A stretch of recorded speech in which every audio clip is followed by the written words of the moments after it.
Sudan is enduring one of the worst humanitarian catastrophes of this century, the largest displacement crisis in the world, yet almost nobody is watching. Millions of people have been forced from their homes. Mass graves are still being discovered. Starvation has become a weapon of war. Sexual violence is being used to erase entire communities. And the world has allowed it. This is not a new tragedy for Sudanese families. It is a cycle. Villages that burned before are burning again. Children born in displacement camps are raising their own children in displacement. The same communities that once survived ethnic extermination campaigns are once again being hunted simply for existing. International organizations have confirmed that genocide is being committed once again in Darfur, while the global response has remained limited to statements and symbolic pressure. Mohamed Hamdan Dagalo, known to the world as Hemedti, is the man at the center of Sudan's destruction. Once a camel trader from Darfur, he rose to power as a commander of the Janjaweed militias during the first Darfur genocide in the early 2000s.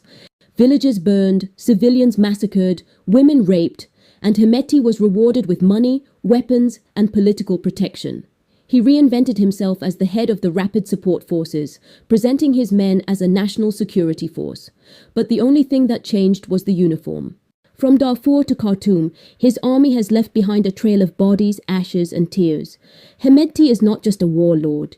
He is a billionaire warlord, enriched through the control of Sudan's most lucrative gold mines. Much of that gold smuggled into Dubai through networks protected by the United Arab Emirates. He is backed by foreign powers who see Sudan suffering as a business opportunity. While Sudanese children starve and entire cities fall, he sits in luxurious negotiations abroad, pretending to seek peace while commanding forces that commit genocide in his name.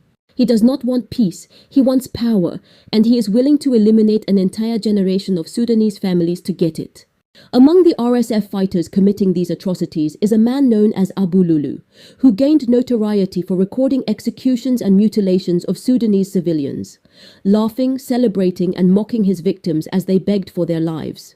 His footage spread across social media like a grotesque trophy showcase, revealing a chilling reality. The perpetrators feel so confident in their impunity that they not only kill, they broadcast it. Abu Lulu's videos are evidence of genocide, and evidence that those committing it believe the world will never stop them. After international outrage surged, RSF channels suddenly claimed he had been killed, yet no body, no burial evidence, and no public accountability ever followed. Many believe he was simply hidden away to avoid legal consequences. To understand why Sudan is bleeding, you must understand who is benefiting. Because while the world looks away, one powerful actor is watching Sudan closely, not with compassion, but with hunger. The United Arab Emirates, a petro-kingdom built on wealth and spectacle, has positioned itself at the center of Sudan's destruction. The war is not only allowed to continue, it is being financed, supplied, and strategically exploited. The UAE's luxury skyline, the skyscrapers, the man-made islands, the billions in foreign investments, has long been built on exploitation. Behind the glamorous tourism campaigns lies a brutal truth. More than 80% of the people living in the Emirates are migrants trapped in a system of modern slavery known as kafala. Passports are confiscated, workers are denied basic rights, and thousands die under extreme working conditions every year, their deaths dismissed as natural causes. This same model of exploitation has now extended into Sudan's mineral wealth. Gold is the lifeblood of Sudan's economy, and nearly all of it flows into Dubai. Billions of dollars in Sudanese gold are shipped legally and illegally into the UAE yearly. Some of the largest Sudanese gold mines are owned by Dubai-based corporations. And where Sudanese gold is mined, violence follows. The paramilitary forces committing massacres in Darfur control vast gold-rich territories, which means every ounce extracted and flown into Dubai is stained with the blood of Sudanese civilians. But gold is not the only commodity moving. The UAE has been repeatedly implicated in supplying advanced weapons, drones, and logistics to the paramilitary forces now accused of genocide. International investigators, Western intelligence, and humanitarian organizations have all documented the UAE's role in arming the perpetrators, even while pretending to act as a mediator for peace. A nation that claims neutrality profits from every bullet fired and every body buried. Foreign fighters have also entered Sudan's conflict through UAE-facilitated recruitment networks. Young men from Chad, Niger, Somalia, and across the Sahel have been flown or trafficked into Sudan to fight for the paramilitary forces. Some tricked into believing they were taking security jobs in the Gulf, only to find themselves on the front line of a war they never agreed to. Political figures such as Said Abdullahi Deni, president of Puntland, have been implicated by activists in allowing or ignoring these recruitment pipelines. Allegations that reflect how deeply the UAE's influence reaches into African governance. And on a wider geopolitical scale, leaders such as Benjamin Netanyahu benefit silently from instability along the Red Sea trade routes, aligning their strategic interests with those fueling Sudan's destruction. In every case, Sudanese civilians pay the price while powerful governments profit from the chaos they help sustain from afar. When famine strikes, children starve first, and in parts of Sudan, entire populations are now trapped, cut off from humanitarian aid by siege tactics designed to break their will. Residents have survived on leaves, contaminated water, and whatever they can scavenge from destroyed markets. Fields are burned, storehouses looted, aid convoys attacked. Hospitals bombed or occupied by fighters. Diseases spread rapidly through camps where families are forced to share scraps of food not even fit for livestock. Mothers have watched their babies take their last breaths with no medicine, no shelter, and no hope that the world will come. What makes the silence especially cruel is that Sudanese voices have been screaming for help, posting footage of massacres, mass graves, raped women begging for justice, starving children, mosques desecrated, entire neighborhoods turned to ash. Dubai presents itself as one of the safest, most modern economies in the world, a hub of luxury, wealth, and cutting-edge development. But behind the glittering skyline lies a reality the UAE rarely advertises. Dubai has become one of the largest gold trading centers on earth, despite having no significant gold mines of its own. The United Arab Emirates imports enormous quantities of gold each year, refining it, rebranding it, and exporting it back into global markets. The system is fast, efficient, lightly regulated, and deeply profitable. Dubai's gold souks, its free trade zones, its private refineries. Together, they form a network that can take in gold from anywhere, with very little scrutiny over where that gold originally came from. Multiple international investigations, including the United Nations and major financial crime watchdogs, have documented large volumes of African gold entering Dubai undeclared, bypassing official export systems. Gold mined in conflict zones, including mines controlled by Sudan's Rapid Support Forces, moves through smuggling routes across Chad, South Sudan, and Egypt before entering the UAE. Once it reaches Dubai, the gold is refined and transformed into a legitimate commodity. Its violent origins are effectively erased. And that matters, because gold is funding this war. It pays for the RSF's expansion. It pays for the weapons used to burn villages, starve civilians, and erase ethnic communities in Darfur. Gold extracted from Sudanese soil is turned into cash, and that cash is turned into firepower, while Sudan descends into starvation. Dubai's role in this market does not automatically prove participation in atrocities, but it does prove that one of the world's most celebrated financial hubs has become a critical artery in the economic system sustaining Sudan's conflict. Sudan is a land of rivers, deserts, and mountains, long home to the Nubian people, one of Africa's oldest civilizations. For millennia, Nubians cultivated the Nile Valley, built kingdoms, and maintained their own culture, governance, and social systems. Yet their sovereignty and traditions have been under siege for centuries, first through external incursions and later through internal fragmentation. Arab expansion into Sudan was not accidental nor incidental. From centuries of migration, trade, and conquest, Arab elites exerted military, cultural, and religious influence across northern and central Sudan. They established political dominance and, over generations, integrated economic structures designed to exploit local populations.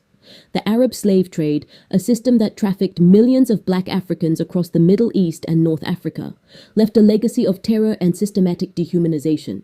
Families were torn apart, entire communities displaced, and Nubian culture suppressed or erased. These acts were deliberate, unapologetic, and structured to maintain Arab supremacy over subjugated populations. The historical reality is that modern conflicts in Sudan are inseparable from these centuries-old patterns of displacement and exploitation. Fast forward to today, Sudan remains a land of immense natural wealth and staggering vulnerability. Gold, oil, and other resources make it a target for international extraction. Modern Arab states, particularly the United Arab Emirates, operate within this historical continuum of exploitation. While Dubai and Abu Dhabi are celebrated as safe, modern, and prosperous, they rely on mechanisms of influence and extraction in other countries, including Sudan, to sustain their wealth and global position. The UAE imports Sudanese gold and other resources, often bypassing oversight or local benefit, while Sudanese citizens endure displacement, famine, and conflict. They profit not through labor or production within their own borders, but through the destabilization of nations historically occupied and controlled by external forces. The current civil war in Sudan, which has displaced millions and killed tens of thousands, is entangled with this history. Arab-led paramilitaries, funded and supplied by foreign actors, enforce control over gold-rich territories. The very people, descendants of the Nubian civilizations, face systematic extermination, while resources flow outward to global markets. This is happening while the UAE hosts global summits in glittering conference halls, smiling for cameras and shaking hands with leaders who ignore that those same hands are stained with Sudanese blood. Amplifying this silence are racist social media accounts and pseudo-influencers, some openly saying that monkeys don't have gold and that black Sudanese people are too primitive to own or manage their resources. Another Gulf influencer mocked Sudanese victims online, taunting them with chants of "Abu Lulu is coming," referring to a man who filmed himself executing civilians in Sudan. For them, genocide has become a joke, entertainment built on the suffering of black Sudanese lives. In another widely circulated live stream, an Emirati figure went even further, claiming that if it were up to him, Sudan would be turned into memories like Hiroshima. These were not slips of the tongue. They are deliberate messages pushing the idea that Sudanese lives are expendable, that a genocide can be joked about, and that an entire black population can be spoken of as if they are objects to be erased. Their propaganda dehumanizes the victims and justifies foreign control. These narratives are not accidental. They are part of a long history of anti-black Arab racism used to weaken, shame, and erase Sudan's indigenous African identity. What makes the silence even more painful is the hypocrisy. Those who demand Sudanese solidarity but deny Sudan's solidarity in return. A Palestinian influencer recently visited Sudan and stood before children surviving genocide, asking them to pray for Gaza. It is a brutal expectation that Sudanese must fight for everyone, while no one fights for Sudan. He did not acknowledge their suffering, their hunger, their trauma. The message was unspoken but loud. Arab struggles deserve global attention, while black African suffering must stand in silence. One of the loudest voices in this narrative is Amjad Taha, a Gulf-based propagandist who has repeatedly spread misinformation about Sudan to protect UAE interests. He downplays foreign interference, blames victims for their own suffering, and tries to delegitimize Sudanese calls for help. His influence isn't about truth, it's a PR shield for those fueling the war.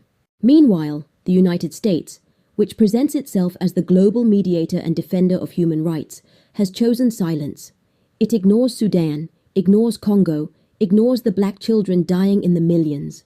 Yet suddenly expresses urgent concern in regions where political influence or profit is at stake. This selective outrage exposes a painful truth. Global powers intervene only when strategic interests demand it. The genocide continues because it is profitable. The suffering is prolonged because someone is getting rich. And until the world is willing to confront the partnerships, the wealth extraction, and the powers behind the paramilitary guns, Sudan will remain abandoned. Sudan does not need pity. It needs accountability. It needs every actor fueling the war to be named. It needs sanctions, embargoes, and consequences strong enough to disrupt the pipeline of weapons and wealth that empowers killers. It needs African governments to stand together rather than bow to foreign political influence. It needs the world to decide that African lives are equal to those of any other people. This is the truth that must be spoken. Sudan is not dying. Sudan is being killed, and those responsible are not hiding. They are doing business in the open. They are attending state dinners. They are being welcomed as partners by global superpowers.